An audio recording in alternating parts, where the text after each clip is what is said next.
figures les plus importantes de l'histoire de l'automobile mondiale et américaine en particulier. Pourquoi est-ce que l'on vous parle de lui aujourd'hui? Parce qu'il a disparu au mois de juin, mais c'était il y a très longtemps. Ce monsieur Chevrolet, on le connaît bien ou pas tant que ça? Pas tant que ça, finalement. Et on a tort. On a grand tort, même, parce que c'est un champion automobile, un coureur automobile de toute première classe. On se rend même plus compte aujourd'hui de son succès à l'époque. À l'époque, quand je dis à l'époque, on est entre deux guerres, hein, grosso modo, puisqu'il est mort en 1941.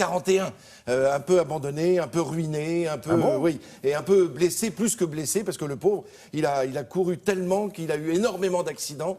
C'est bien simple, entre 1905 et 1920, en 15 ans de course, il a passé 3 ans à l'hôpital. En tout, 3 années par petits morceaux. Hein. Mais enfin, voilà, c'est donc... Mais il a fondé ça...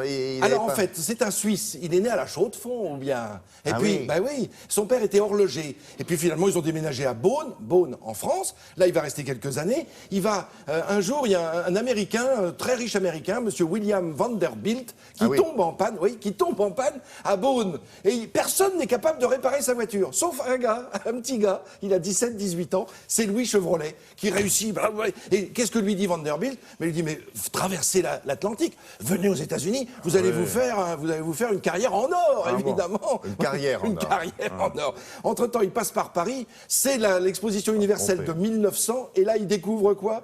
Toutes les automobiles, tous les fabricants d'automobiles qui viennent pour présenter leur nouveau modèle extraordinaire. Il traverse l'Atlantique, le voilà à Québec, puis à New York, et là, il commence à courir pour des fabricants automobiles. Il va courir pour Buick, et puis il va courir pour Fiat.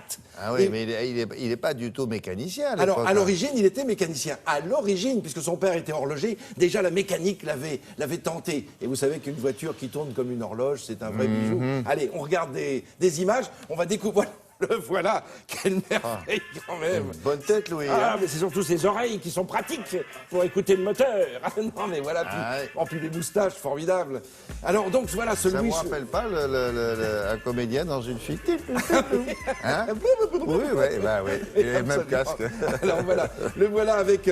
alors évidemment, les voitures de l'époque, figurez-vous que lorsque l'on pratiquait une course automobile, on montait en tant que, évidemment, que pilote, et il y avait à côté de vous le mécanicien. Regardez, le mécanicien était obligatoirement à côté de vous dans la voiture.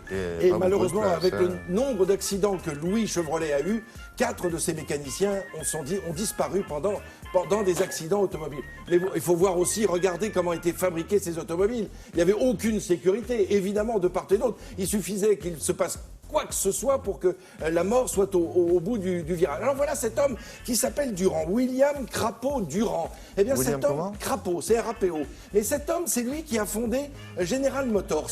Et il dit à Louis Chevrolet, mais attends, avec la carrière que tu as, avec le nom que tu as, tu t'es fait connaître du monde entier, on va créer une marque de voiture, ça va être extra. Et voilà comment Louis Chevrolet accepte de créer cette marque avec ce monsieur William Crapaud Durand. Ça va durer 2 ans, parce qu'au bout de 2 ans, il abandonne. C'est ça la Crapaud Durand? Ah non, c'est pas la Crapaud Durand. C'était un des modèles, évidemment, Chevrolet, créé par Louis Chevrolet, qui était mécanicien et pilote, évidemment, avait toute la finesse pour construire une automobile, pour la fabriquer. Mais il était le financier ou pas? Alors, pas du tout.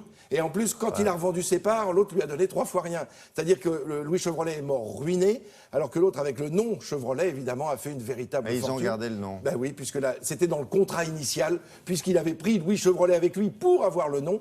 Et voilà comment Louis Chevrolet s'est fait avoir, littéralement, ce bon petit Suisse. Finalement, s'est fait avoir dans ses affaires. Et bon, avec une fin de vie difficile, je vous ai dit, il est mort à un petit peu plus de 60 ans. Mais il y a eu d'autres Chevrolet derrière lui, il a fondé une famille. Alors, il y a des Américains qui s'appellent Chevrolet. Alors oui, parce qu'il avait des frères. Malheureusement, un de ses frères est mort en course. Et un deuxième de ses frères s'est suicidé. Enfin, c'est vraiment... Donc il n'y a pas de Chevrolet aux États-Unis. Il doit peut-être en rester. Je ne vais pas farfouiller jusque-là, je vous avoue. Merci beaucoup, Frédéric. Au revoir. Hein. Et puis à tout à l'heure. Avec plaisir, si vous êtes encore là. Oui, je vais passer.